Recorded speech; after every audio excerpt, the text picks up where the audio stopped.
Hi, hello. Thousand மீடியாவுக்கு உங்களை வரவேற்கிறேன். ஒன்றும் இல்லை, +2 முடிச்சுட்டு நிறைய ஸ்டூடெண்ட் வந்து என்ன படிக்கலாம் சொல்லிட்டு குழப்பத்தில் இருப்பீங்க. அதற்கான ஒரு சின்ன விளக்கம் தான் நான் தரேன். இந்த பேர் பிளஸன். என்னென்னா, இப்போ +2 முடிச்சுட்டு வேலை வாய்ப்புகள் எதில் அதிகமாக இருக்குது அப்படின்னு சொல்லி பெற்றோர்களும் சரி, பிள்ளைகளும் சரி, அப்படியே ஒரு சர்ச்சில் இருப்பீங்க. ஆஃப்டர் என்ன பண்ணலாம் அப்படின்னு சொல்லி வேலைக்காக தான் எல்லாமே படிக்கிறோம், வேலைக்காக தான் எல்லாமே ஓடுறோம். இப்போ அந்த வேலைக்காக போகும்போது இந்த டீச்சர் எலிஜிபிலிட்டி டெஸ்ட்டு அதன் அந்த வழியில் வந்து சில எக்ஸாம்லாம் நடக்குது. இப்போ என்ன பார்த்தீங்கன்னா, +2 முடிச்சுட்டு டீடெட் இருக்குல்ல, டீடெட் முடிச்சுட்டு நீங்கள் வந்து பேப்பர், அதை டெட் பேப்பர் 2 எழுதலாம். அது முடிச்சிட்டிங்கன்னா காம்படிட்டிவ் எக்ஸாம் எழுதி நீங்கள் 1 to 5th வரைக்கும் இருக்கிற கிளாஸஸ்லாம் நீங்கள் எடுக்கலாம்.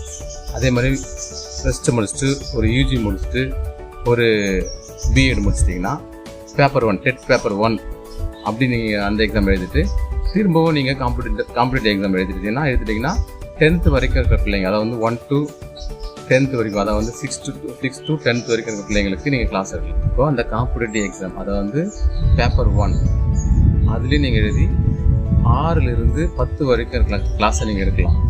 ஸோ இது மாதிரி வாய்ப்புகள் இருக்குது. டெட் எக்ஸாம் அடிக்கடி வராது, ஆனாலும் டெட் எக்ஸாம் பாஸ் பண்ணதுக்கப்புறம் காம்படிட்டிவ் எக்ஸாம் ஒரு முறை நீங்கள் எழுதிட்டிங்கன்னா ஒரு நல்ல சேலரியில் நீங்கள் அழகாக உட்காந்துக்கலாம்.